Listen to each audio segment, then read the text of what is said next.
একদিন দুই ভাই রাতের বেলা ফ্লোরে ঘুমাচ্ছিল আর ঠিক তখন একটা চোর ঢুকে যায়। আল্লাহ গো, এরা নিচে ঘুমাইছে কেন? আচ্ছা যেখানেই ঘুমাক, আমি আমার কাজটা কমপ্লিট করে ফেলি। আরে চোর, এই বিপ্লব ওঠ। কি রে, তুই বড় ভাইকে মারিস? তুমি আমাকে এভাবে ডাকছো দেখি তো ভয় পেয়ে গেছি। হে চুপ, ঘরে চোর ঢুকছে। কি?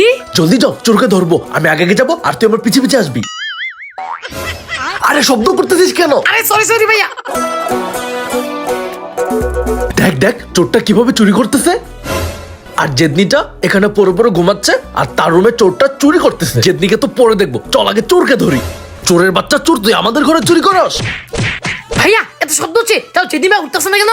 এই জেদনি ওঠ, কোলবালিশ রেখে দাও এখানে যদি জেদনি না থাকে তাহলে জেদনি কোথায়?